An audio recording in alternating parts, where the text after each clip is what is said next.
어저께 매불쇼에서 예. 김갑수 쌤이 나와서 하신 말씀에 제가 너무나 감동을 받아서 예. 제가 그에 그렇게 써놨어요. 선거란 시민의 법정. 시민의 법정. 법정. 예. 이 얘기를 제가 차용을 했습니다. 혹시 김갑수 선생님 그거 보시면은 네. 이렇게 좋은 거는 정말 차용을 해야 됩니다.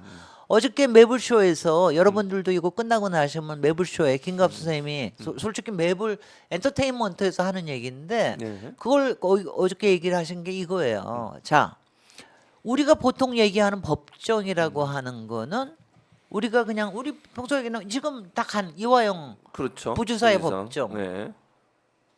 김혜경 여사의 법정, 네. 이재명 대표의 법정, 이걸 다 법정이라고 생각을 한다 이거죠. 근데 그 법정은 무슨 법정이냐? 이른바 기득권들이 만들어놓은 법정이라 이거. 제도권에서 기득권들이 만들어놓은 법정이다. 네. 기소도 검찰이 하고, 그렇죠. 뭐 압수수색도 검찰이 하고, 네. 자기네들이 엮어놓은 거에 거기다 법원까지 지금 나서서 시간 조정까지 해가면서 마지막에 이미지 조작을 하게 할 수 있게끔 이런 것까지 다 할 수 있게끔 하는 제도권에서 만들어놓은 그런 재판정에서 일어나는 것들이 그게 기득권의 법정이다. 거기에서 우리가 거기에서 기득권이 다 가질 수 있는 사람들은 다 누구냐?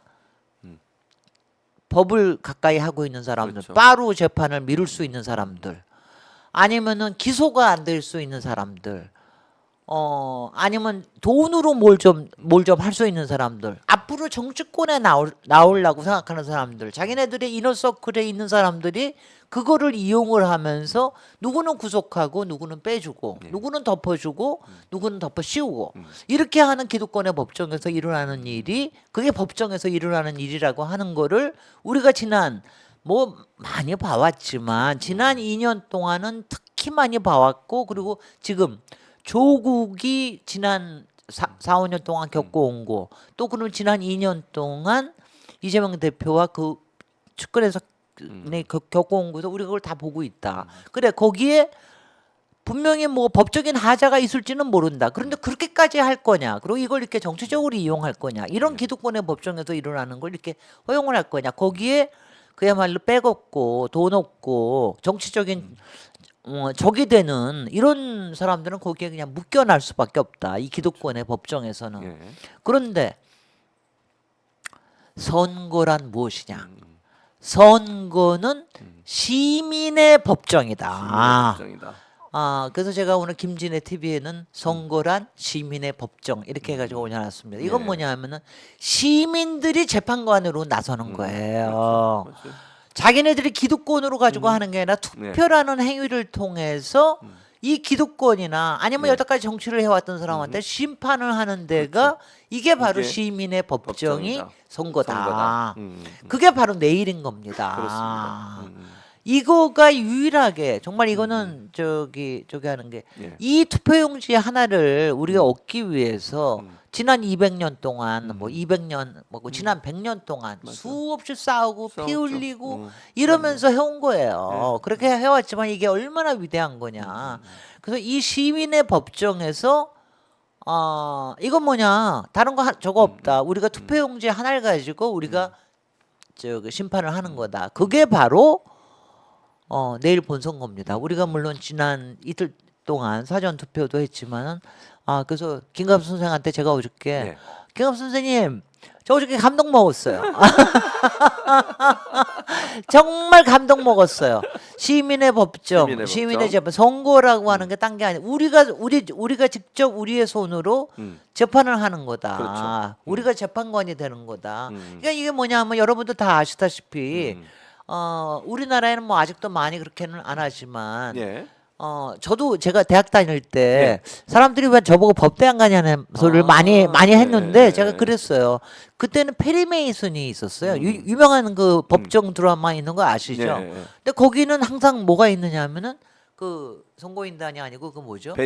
배심원단이 쫙 있잖아요. 있죠. 배심원단이. 그래서는 그 순전히 법정 드라마지만 마지막까지 증거를 찾아가서 변호인이 피고의 편에 서서 그걸 가지고 그게 시민 배심원단이 자기의 생각을 가지고 거기에서 이기고 그러잖아요. 그렇습니다. 그래서 야 되게 멋있다. 그래서 저도 그래 법대도 괜찮을 수도 있겠는데 이렇게 생각했던 적이 있었는데 예. 근데 그게 딱 찾아보니까 우리나라는 그 배심원단이 당시에 없었죠. 없더라고요. 네, 맞아요. 그래서 싫어. 재미없어. 재미없어. 그래가지고 그래서 안 제가 가셨군요. 그래서 제가 법대는 엑스표를 3개를 쳤죠. 음. 그랬는데 바로 선거라고 하는 건 우리가 시민들이 모두 우리가 배심원단이 되고 그렇죠. 재판관이 돼서 공정하게 예. 배심원단이 돼서 거기서 또 표를 하나 던지는 게 이게 선거의 역할이다.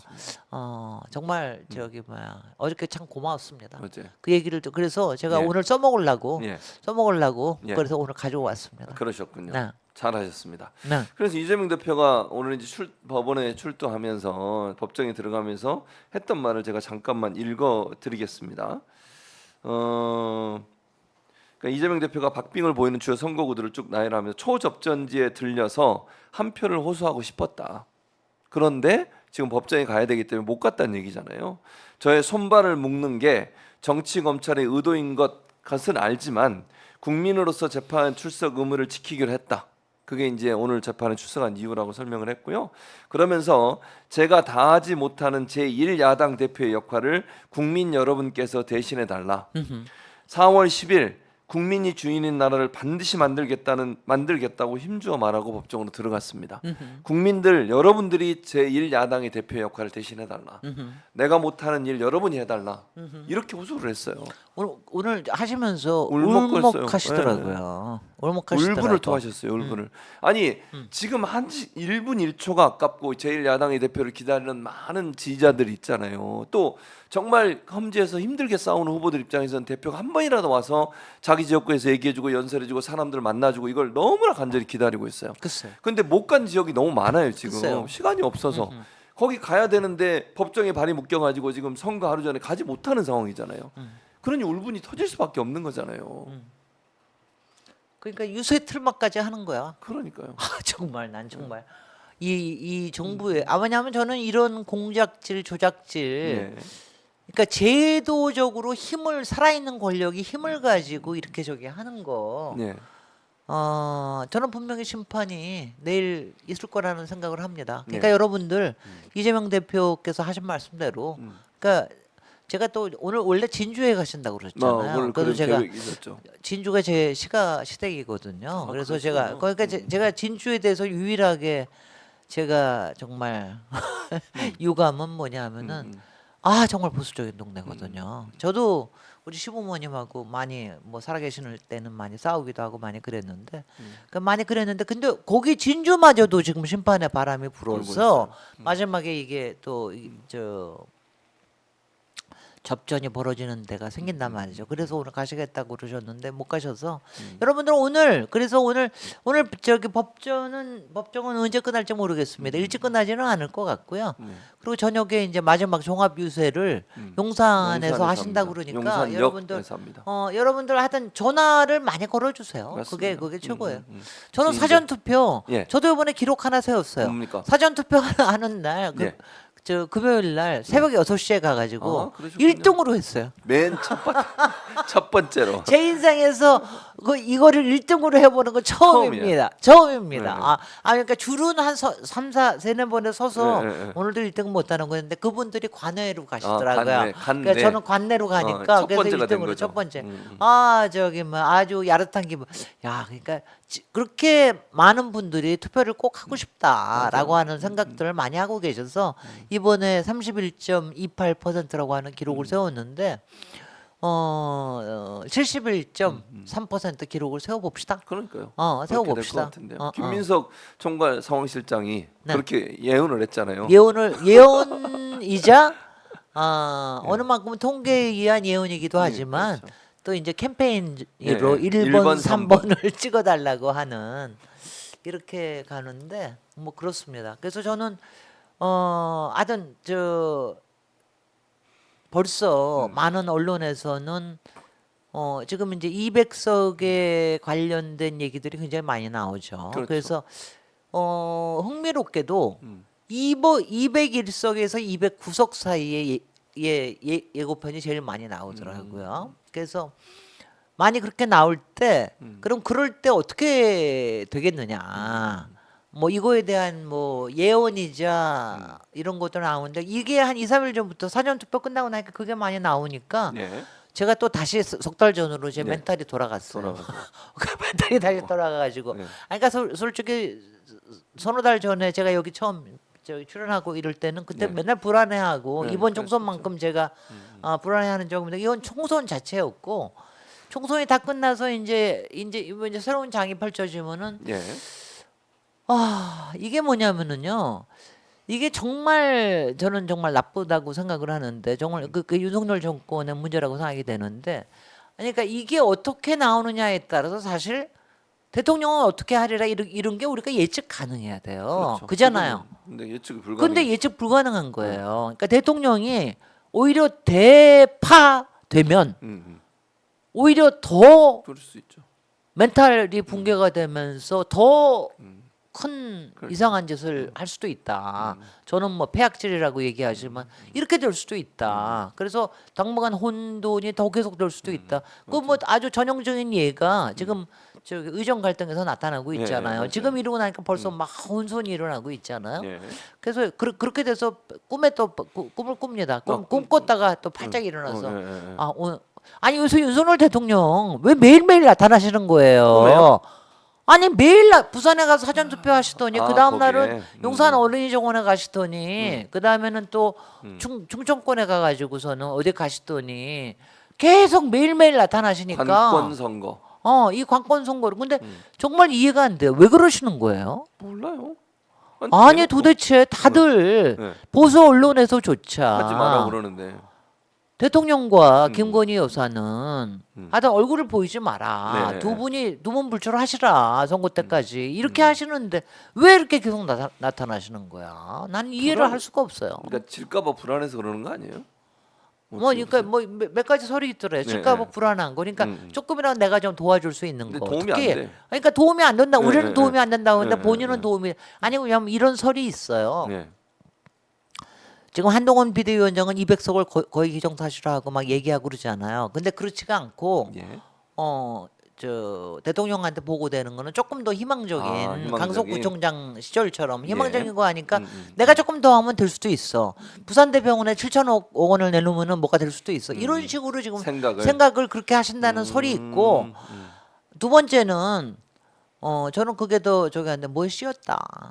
그러니까 나타나지를 않으면은 지금 계속해서 나타나야 그래야지 나중에 크레디트를 이걸 내 선거라고 확실하게 하고 크레디트건 책임이건 확실하게 저기를 할 수가 있다. 세 번째 설은 뭐 누가 시키고 있다. 뭐 여러 가지가 있는데 하여튼 다들 이해가 안 되는 건 사실입니다. 네. 정말 이해 안 되지 않아요? 이해 안 돼요. 이해가 안 돼요. 네, 이해가 안 돼요. 도대체 이해가 안 돼. 네. 어. 그래서 킹진 의원님 지금 김진애 TV 보고 계십니까? 네네. 저는 그래서 오마이 TV를 켜놨습니다. 네네. 오마이 TV하고 네. 오늘은 저기 뭐야 좀 네. 덜 들어오시네요. 저는 오마이 TV는 지금 2,200명, 2,300명. 그뭐 이제 더 네. 들어오시겠네. 점심시간 아니 근데 오늘은 네, 네. 뭐 하여튼간에 뭔가 어떠세요 기분이? 저 혼자서만 이러는 건가? 어떠신데요? 막 들뜨는 게 들뜨- 아니라 네. 불안해지는 아 거야. 불안해진다. 불안해지는 게. 이게 예견한 거하고 좀 달라서 다른 게 나올까봐 하는 그런 불안이 아니라 모르겠어. 왜 지난 주일이 좋았어요. 지난 주일이. The End is 네. Near 노래 부를 때가 좋았어요. 그때는 거의 확실하게 보이고 네, 지금은. 그게 서류고 그러니까 지금은 이제 정말 엔딩이 거의 보이는데 그 엔딩 뒤에 어떤 파국이 또 하나 시작이 될까 이거에 대한 불안감이 이제 또 생기는 거죠. 근데 이러지 말아요. 하여튼 22대 국회는요. 네. 22대 국회에 들어가시는 분들은 정말 저기 큰 책임을 갖고 네. 계십니다. 역사적으로 굉장히 중요한 시대적인 사명이 있으신 거기 때문에 아주 중요하다고 생각이 됩니다. 그러니까 저나 김 의원님이나 이제 두 사람 다 안 들어가니까 네. 저희는 뭐 역사적 사명은 없는 걸로. 아니죠. 그렇지 않죠. 아까 얘기했잖아요.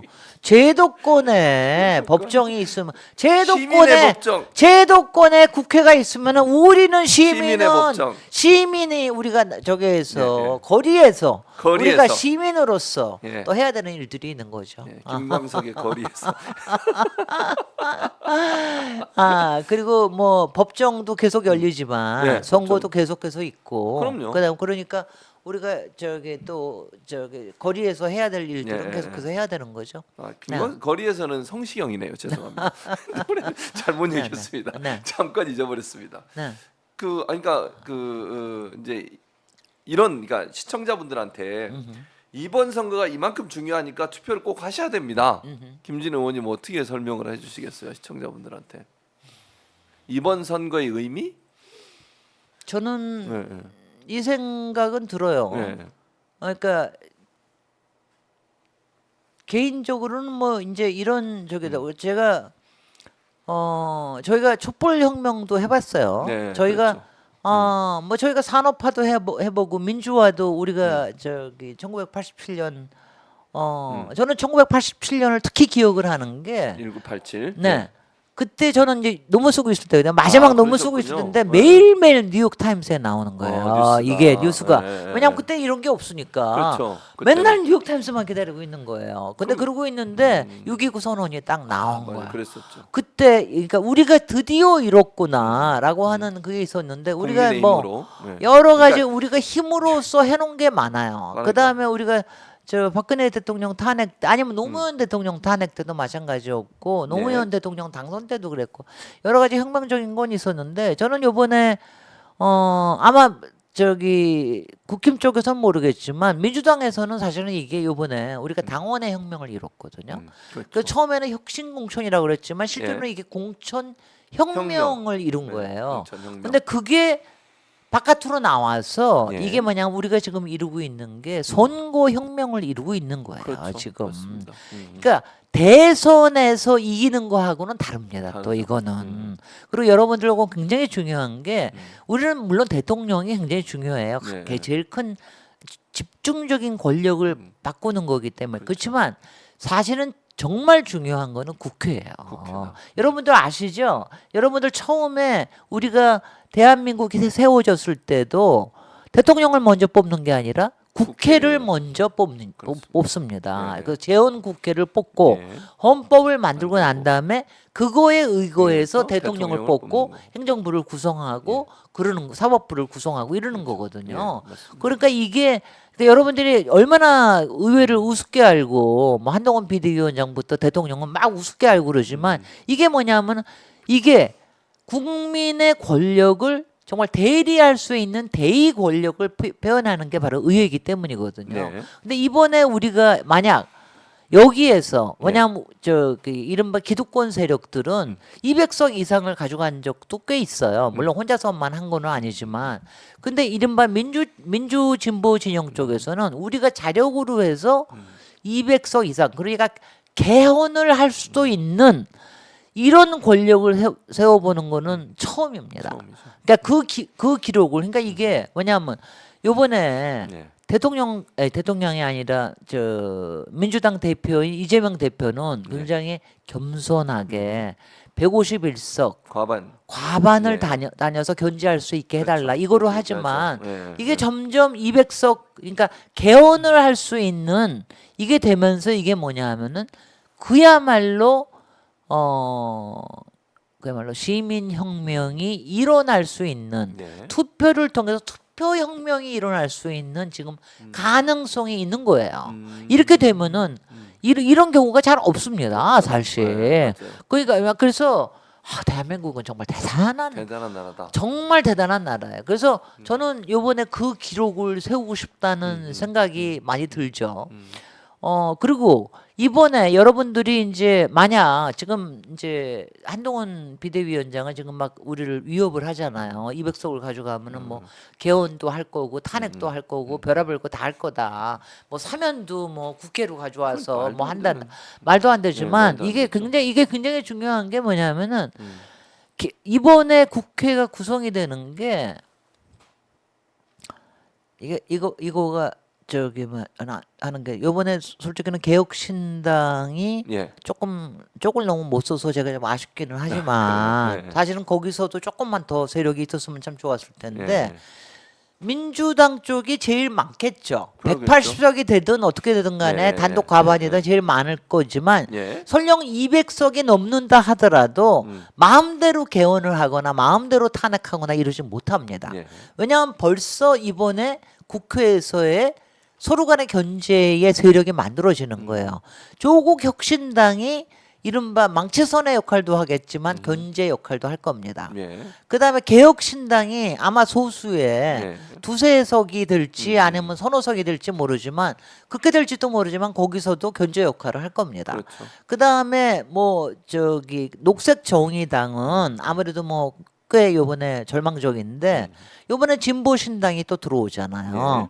진보신당이 또 그 역할을 할 겁니다. 진보의 목소리를 가지고는. 그래서 만약 그러니까 개헌이 진짜로 필요한 것인가, 개헌에 대해서 무엇을 담아야 되는 것인가. 왜냐하면 우리가 이거는 1987년에 예. 체제에 담겨서 1987년이라는 건 딴 거 아닙니다. 제가 아까 1987년 너무 좋았다고 그러지만 예. 그냥 뭐 6.29 선언해가지고 그래 저기 그 니네들이 뽑대 단임 5년제로 하자. 예. 그리고 5년 동안 마음대로 해먹는 거야. 그렇죠.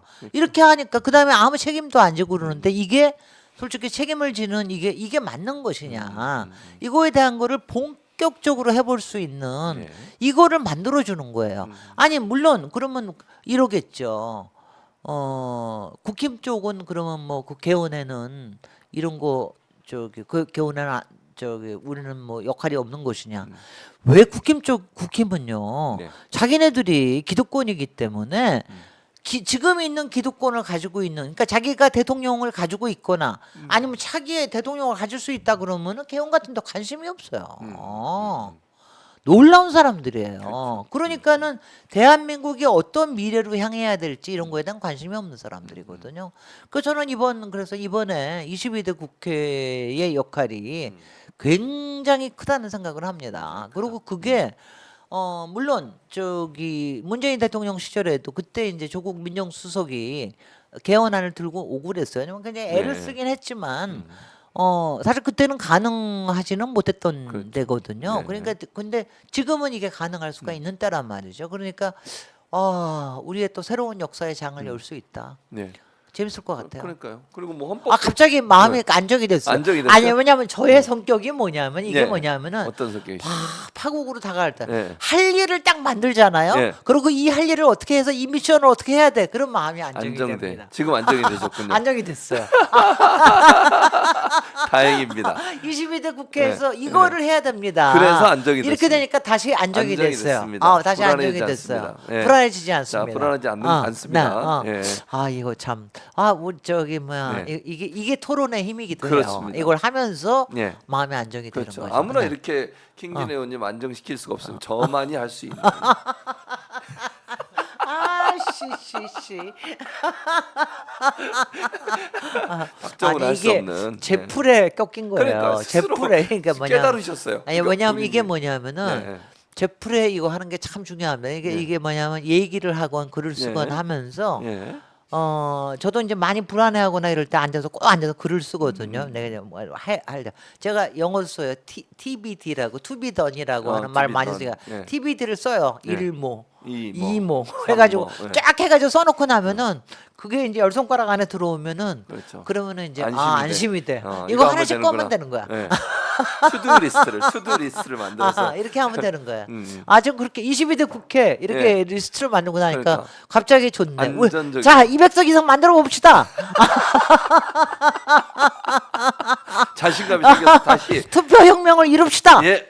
반드시 시민의 법정에서 선거라는 시민의 법정에서 심판을 투표로 여러분들이 투표로 심판을 합시다.